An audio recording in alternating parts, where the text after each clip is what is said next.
والسلام على نور النبي سيدنا محمد وعلى آله وصحبه وسلم أجمعين.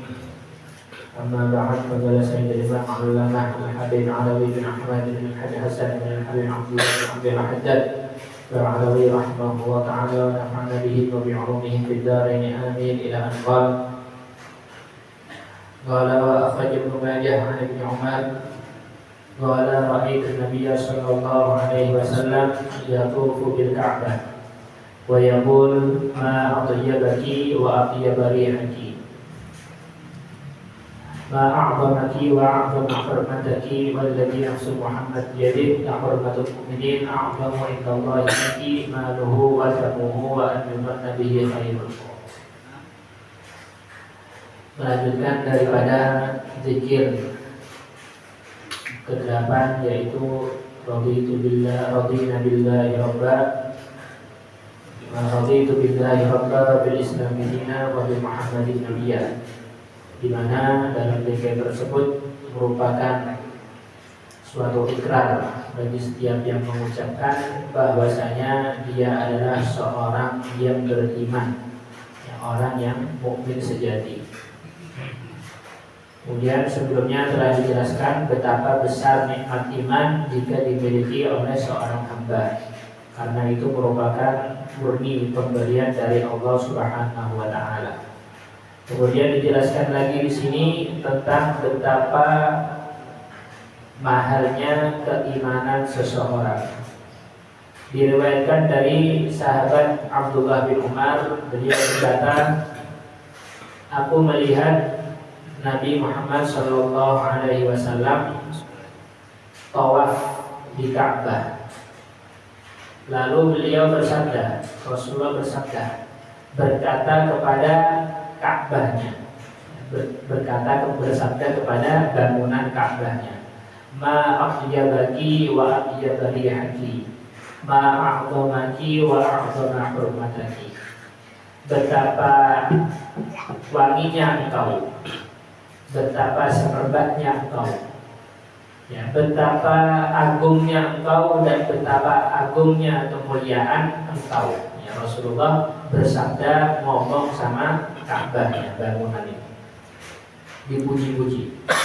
Kemudian setelah itu, setelah pujian-pujian tersebut, Nabi menambahkan walladzi nafsu Muhammad biyadihi, dan demi zat yang jiwa Muhammad berada di dalam kekuasaannya, la hurmatul mu'minin a'zamu 'indallahi minki maluhu wa damuhu wa an yudhanna bihi khairun. Demi jiwa yang Muhammad berada di tangannya, ya, demi zat yang jiwa Muhammad berada di tangannya, sungguh kehormatan orang-orang beriman itu lebih mulia, lebih agung, lebih besar di sisi Allah daripada engkau, kata Ka'bah yang tadi disanjung-sanjung. Kehormatannya orang mukmin, kehormatannya orang beriman itu lebih agung di sisi Allah daripada engkau, yang hanya bangunan ini. Maluhu, baik hartanya orang mukmin, wadamuhu, dan darahnya, wa an yudhanna bihi khairun, dan hendaknya orang beriman itu disangkakan kebaikan, artinya harus diprasangkakan baik, jangan berprasangka jelek. Sehingga ketika seseorang sudah berikrar keimanan, ya, maka keimanan tersebut lebih agung daripada bangunan Ka'bah. Sehingga jangan dinodai. Seseorang mungkin akan takut, ya, akan merasa kualat, ya, jika dia misalkan merobek kiswahnya Ka'bah, ya, pakaiannya Ka'bah, atau merasa kualat, ya, merasa takut jika seseorang melempar batu ke bangunan Ka'bah atau mecel-mecel batanya Ka'bah, ya, iseng, kan takut itu, takut kualat ini rumahnya Allah. Padahal kehormatannya orang beriman itu lebih agung daripada bangunan Ka'bah. Artinya apa? Jangan disakiti itu hati orang beriman, baik hartanya, kehormatannya, ataupun darahnya. dan harus diprasangkakan dengan yang baik-baik. Jangan berprasangka buruk kepada sesama orang beriman. Kalau Ka'bah saja yang seperti itu diagung-agungkannya, padahal ada yang lebih besar, yaitu keimanannya orang beriman. Sehingga kita melihat keimanan yang ada dalam diri orang tersebut. Sehingga harus dijaga kehormatan orang beriman. Wa qad atala katsiran fanzurhu fi qoulihi ta'ala. Maka perhatikanlah firman Allah Subhanahu wa ta'ala. Ya ayyuhalladzina amanu ijtanibu katsiran minadh-dhann inna ba'dadh-dhanni itsmun wa la tajassasu wa la yaghtab ba'dukum ba'dha ayuhibbu ahadukum an ya'kula lahma akhihi maitan fakarihtumuh wattaqullaha innallaha tawwabur rahim. Allah Subhanahu wa ta'ala berfirman, wahai orang-orang beriman, jauhilah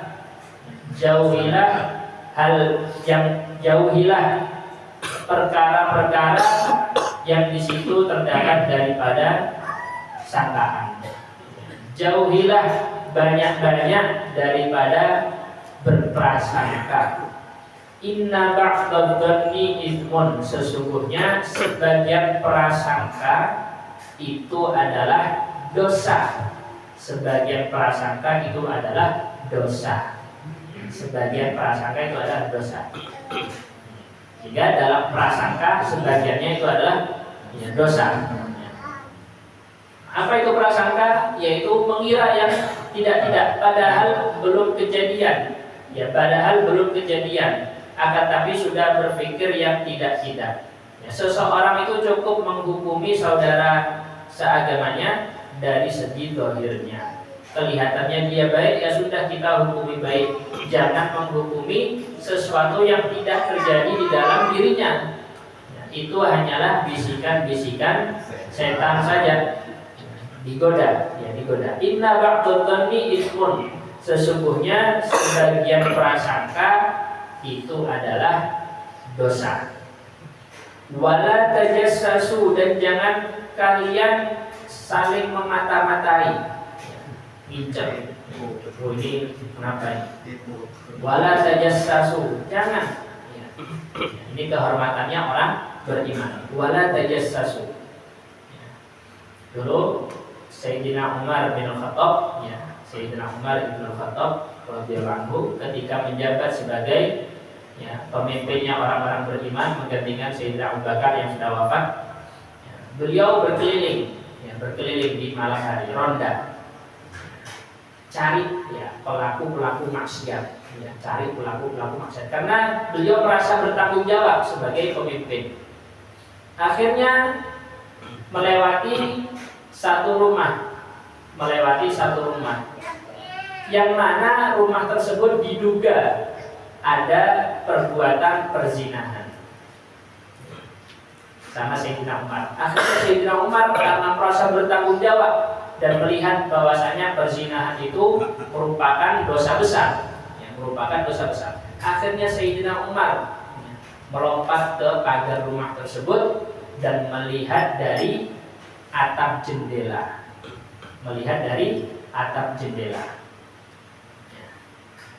Kemudian ketika dilihat dari atap jendela, benar ada perbuatan zina di dalam rumah tersebut.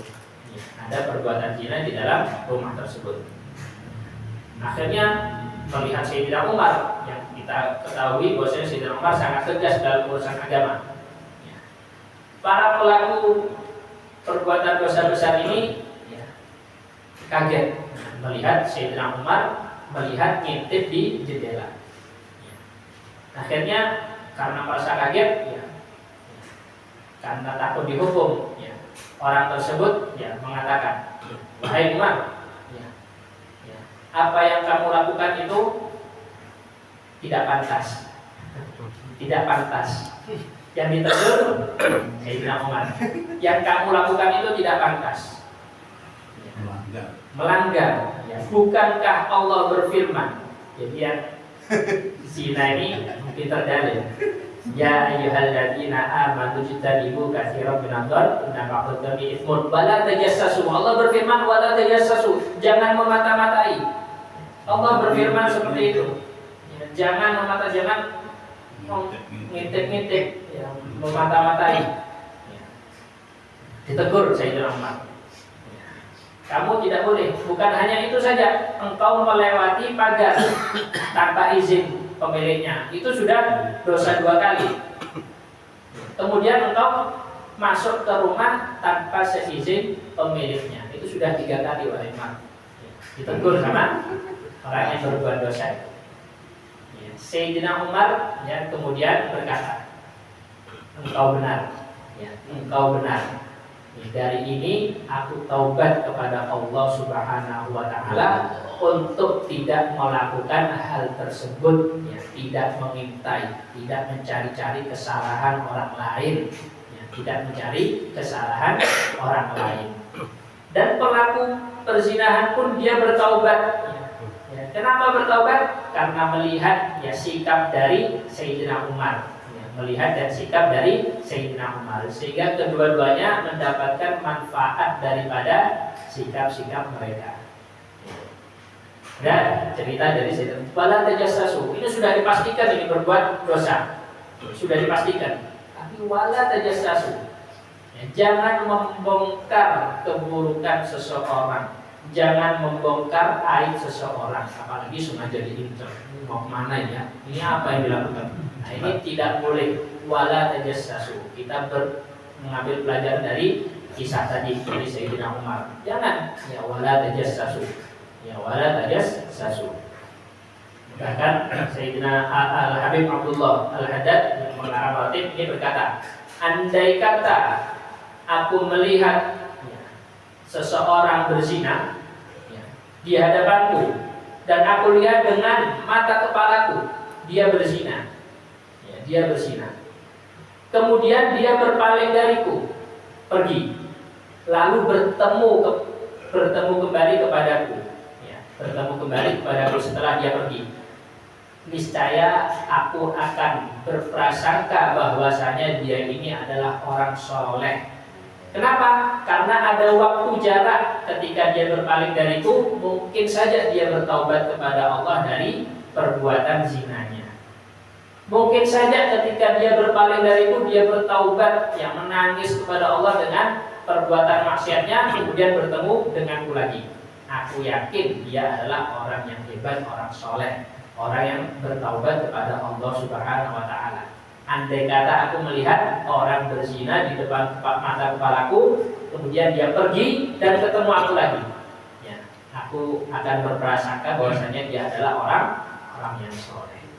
Nah itu wala tajassasu, jangan mengintai, jangan memata-matai, ya. Wala yaghtab ba'dukum ba'dha, dan janganlah ya, satu sama lain saling menggunjing, saling ngerasani. Ini tidak pantas dilakukan oleh sesama orang beriman. Tidak pantas dilakukan oleh orang yang sama-sama beriman. Menggunjing. Apa itu menggunjing atau ghibah? Ya, itu adalah menyebutkan sesuatu hal ya, yang andai kata didengar oleh orang yang bersangkutan, dia akan marah. Ya, dia akan marah. Ini dikatakan ghibah. Dan orang itu tidak hadir di dalam percakapan antara dirinya dengan mukhatab, orang yang diajak bicara. Andai kata dia tersinggung, itu maka dianggap ghibah. Andai kata dengar langsung. Dan termasuk daripada menggunjing atau ghibah, ya, dosanya ghibah, bukan hanya dengan ucapan, bukan hanya menggunjing dengan ucapan, tapi dianggap menggibah, menggunjing itu walaupun dengan isyarat tubuh. Jika ada seseorang lewat yang ada aibnya misalkan, artinya datang apa gitu, atau pakai lirikan-lirikan, ya, ngomong ke teman-teman di sampingnya, pakai isyarat, itu termasuk ghibah. Itu termasuk ghibah. Pakai bersiul, ada orang yang sedang apa dirasani lewat datang. Nah, dia melakukan hal semacam itu kepada teman-temannya, itu termasuk daripada ghibah. Jadi ghibah itu bukan hanya pengucapan, bukan hanya cerita, tapi dengan isyarat pun, isyarat gerakan tubuh, ya apapun itu, ya maka dianggap dengan ghibah. Wala yaktab ba'dukum ba'da ayuhibbu ahadukum an yakula lahma akhihi maitan fakarihtumu. Apakah salah seorang dari kalian senang yang memakan daging saudaranya, daging bangkai saudaranya, fakarihtumu, sehingga kalian merasa jijik darinya. Wattaqullah, dan bertakwalah kalian kepada Allah. Innallaha tawwabur rahim, sesungguhnya Allah Maha penerima taubat lagi Maha penyayang.